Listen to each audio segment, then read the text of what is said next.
বন্ধুরা, আজ আপনাদের শোনাবো বিভূতিভূষণ বন্দ্যোপাধ্যায়ের উল্টো রথ। আমার ছেলেবেলায় আমাদের গ্রামে নতুন এক ঘর লোক এসে বাস করলো। আমি সেবার মামার বাড়ি গিয়েছিলাম 6-7 মাসের জন্যে। এসে দেখি রামেশ্বর চক্রবর্তীদের ভিটের পশ্চিম পাড়ে যে নিবিড় জঙ্গল ছিল তা কারা কেটে ফেলে সেখানে 2-3খানা টিনের ঘর তুলেছে। কাতুকে জিজ্ঞেস করলাম, এ কি রে, আমাদের সেই নোনা গাছ? কাতু ঠোঁট উল্টে বললে, সে হয়ে গিয়েছে মানে? এখানে যে নতুন লোক এসে ঘর বেঁধেছে। মামার বাড়ি ছিলে, দেশের খবরই বা কী রাখো? কে রে? অনেক দূরে কোথায় থাকতো, সেখান থেকে উঠে এসেছে। ব্রাহ্মণ? হ্যাঁ, নাম সত্য চক্রবর্তী। চল গিয়ে দেখে আসি। ছেলেপিলে আছে আমাদের বয়সী?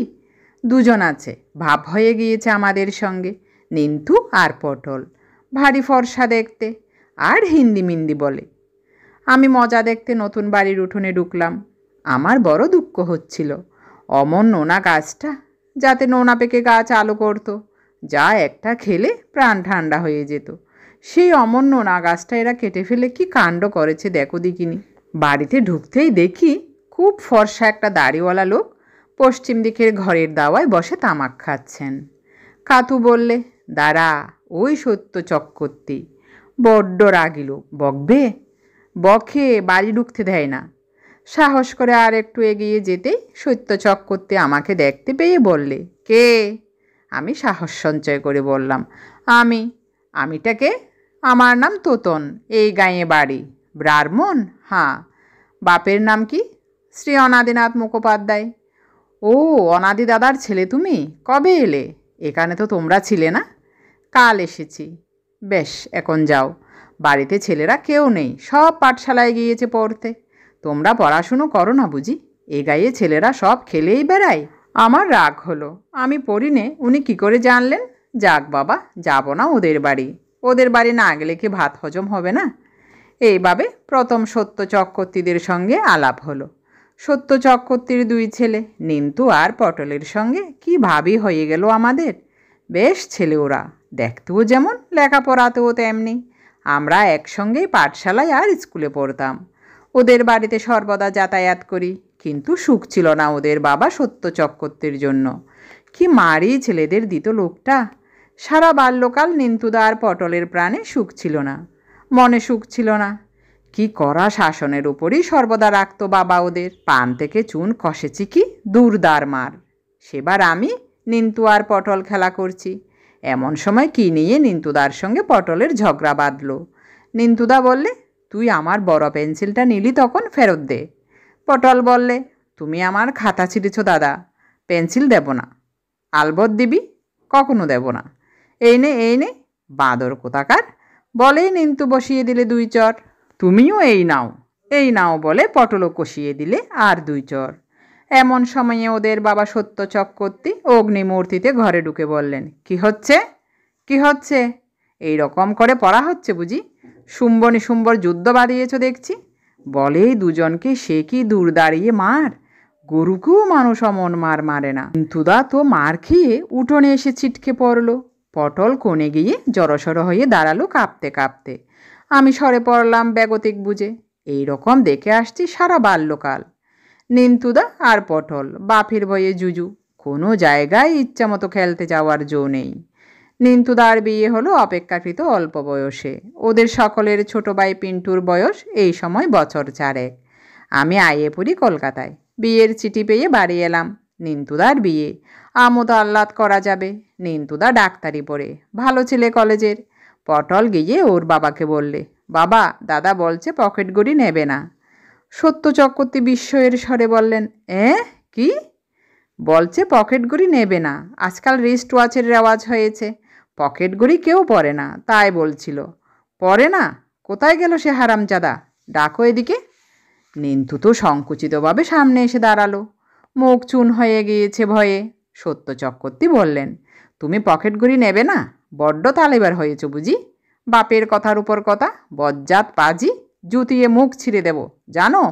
যাও, তোমার বিয়ে করতে হবে না, তুমি কালই কলকাতায় চলে যাও। সেদিন বাড়িতে লোকজনের ভিড়, শাঁখ বাজছে, নান্দি মুখের চাল কোটা হচ্ছে। চেঁচামেচি শুনে ওদের মা বার হয়ে এলেন। এসে ছেলের পক্ষ হয়ে স্বামীকে দু কথা শোনালেন। তোমার না হয় 3 কাল গিয়ে 1 খালে ঠেকেছে, কিন্তু দুধের ছেলে, ওর তো হিসেব জ্ঞান এখনো হয়নি তোমার মতো। আজকের দিনে বাচ্চাকে কোনো কথা বলতে পারবে না বলে দিচ্ছি। অত বড় কথা বলতে ওর সাহস হয়? আজকাল কালে কালে সব হচ্ছে কি? অত তোমাকে দেখতে হবে না, যাও বাইরে গিয়ে বসো খানিকক্ষণ। নিন্তুদা সে যাত্রা রেহাই পেল। আমাকে বিয়ের পর নিন্তুদা দুঃখ করে বলেছিল, দেখলি তো ভাই বাবার রাগ, একটা হাতগড়ির কথা বলতে গেলাম তা বাবা। আমি বললাম, বাদ দে, গুরুজনদের কথায় দুঃখ করতে নেই। বাবা বোঝেন না, একটা হাতগড়ি থাকলে আমাকে কেমন মানাতো। এরপর কিনে পড়িস নে এখন। দিন চলে যেতে লাগলো। দেখতে দেখতে 20 বছর কেটে গেল, 25 বছর কেটে গেল। তখনকার বালক এখন যৌবনের সীমা পার হতে চলেছে। দেশে এসেছি অনেক দিন পরে। অনেক কিছু পরিবর্তন হয়েছে দেশের। যেখানে আগে কোটা বাড়ি দেখেছি, এখন সেখানে ভাঙা ইটের স্তূপ আর জঙ্গল। বাড়ির লোক মরে হেজে গিয়েছে। যারা বেঁচে আছে তারা বিদেশে চাকরি করে, দেশে যাতায়াত নেই। আগে যাদের হীন অবস্থা দেখেছি, এখন তারা অবস্থা ফিরিয়ে ফেলেছে। বাড়িতে তাদের গোলাপালা, গরু বাছুর, ভাতের অভাব নেই বাড়িতে। এই রকম এক গৃহস্থের বাড়িতে সকালবেলা বেড়াতে গেলাম। এ বাড়ির কর্তাকে ছেলেবেলায় আমি দেখেছি। নাম ছিল মাধব পণ্ডিত। এরা গোয়ালার বামুন, অর্থাৎ গোয়ালাদের বাড়ি দশকর্ম ও শান্তি সস্তয়ন করে অতি কষ্টে পরিবারের অন্নের গ্রাস সংগ্রহ করতেন পণ্ডিত মশাই। এদের কখানা চালাঘর দেখেছি ছেলেবেলায়। তখন মাধব পণ্ডিতের বড় ছেলে জয়কেষ্ট আমার বয়সী, খিদের জ্বালায় সকালবেলায় পাকা বিচে শশা খেত মায়ের কাছ থেকে চেয়ে, কুটনোর থালা থেকে তুলে নিয়ে। পণ্ডিত মশাই কোচরে করে চাল আনতেন প্রতিবেশীর বাড়ি থেকে ধার করে, তবে হাঁড়ি চড়ত। মাধব পণ্ডিত কুলের অম্বল বড় ভালোবাসতেন। একদিন আমার বেশ মনে আছে, জয়কেষ্ট আর তার বোন নন্দী দুজনে এক কোচর কুল পেরে নিয়ে এলো মাঠ থেকে। ওরা পা বিছিয়ে কুল খেতে বসলো রান্নাঘরের দাওয়ায়, কারণ ওদের সদাই খিদে। আমি মুখ ফুটে চাইলাম। আমার হাতে জয়কেষ্ট গোনা একটা কুল দিলে। নন্দী বললে, ও কি দাদা, একটা দিতে নেই, আরেকটা দে, তোর ভাগ থেকে দে না। নন্দী আমাকে এক মুঠো কুল দিলে। আজও তার সেই দরাজ হাতের কথা আমার মনে পড়ে বেশ।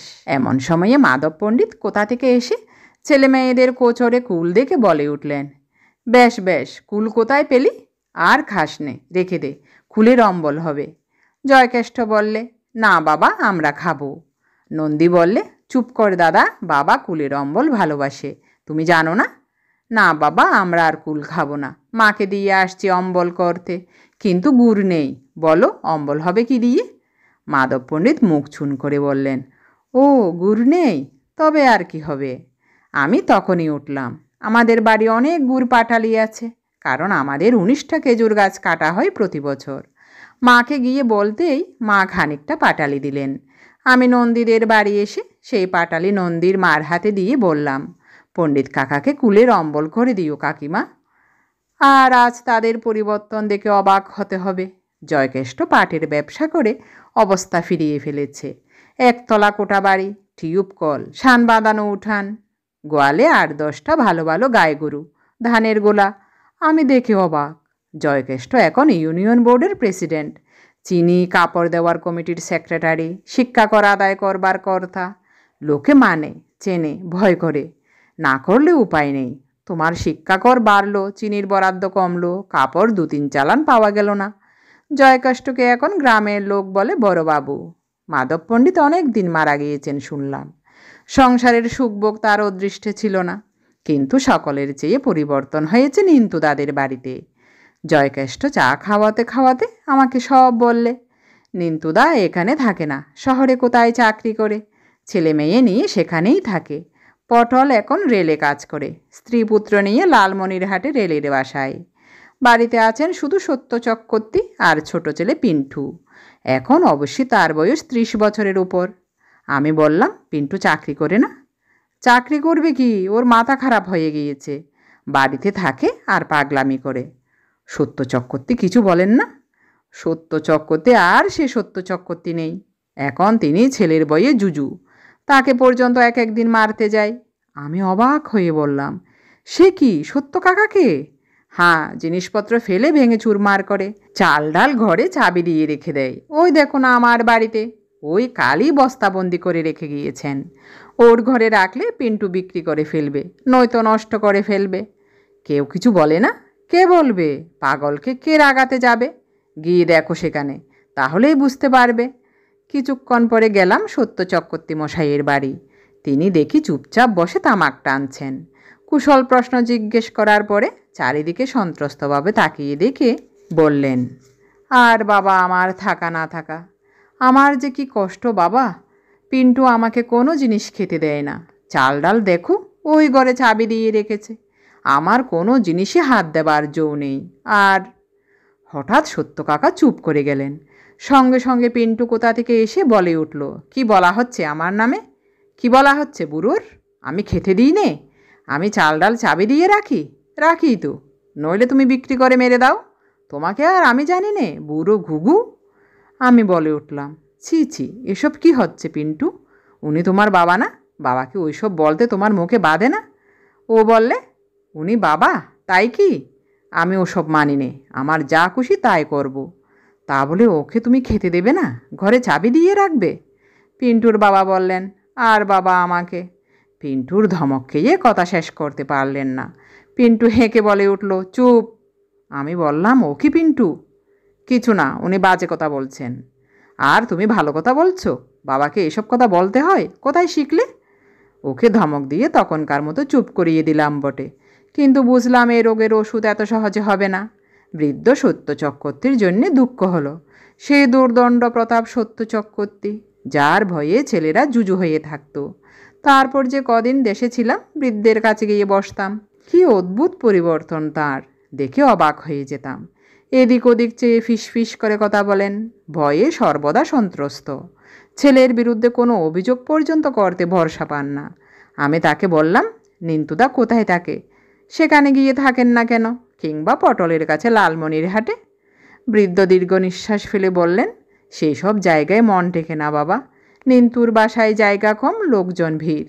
পটলের তো রেলের কোয়ার্টার, পাখির খাঁচা। আমরা পাড়াগাঁয়ের লোক, হাত পা ছড়িয়ে থাকা অভ্যাস। সেই সব জায়গায় হাঁফ লাগে আমার। নইলে তাদের দোষ নেই, তারা নিয়ে যেতে চায়। তা আমার নিতান্ত খারাপ অদৃষ্ট বাবা।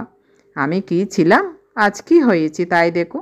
তোমার কাকিমাও যদি আজ বেঁচে থাকতো, তাহলে বুড়ো বয়সে আমাকে ছোট ছেলের ভয়ে আড়ষ্ট হয়ে থাকতে হয়। বৃদ্ধকে সান্ত্বনা দেবার মতো কিছু কথা খুঁজে পেলাম না।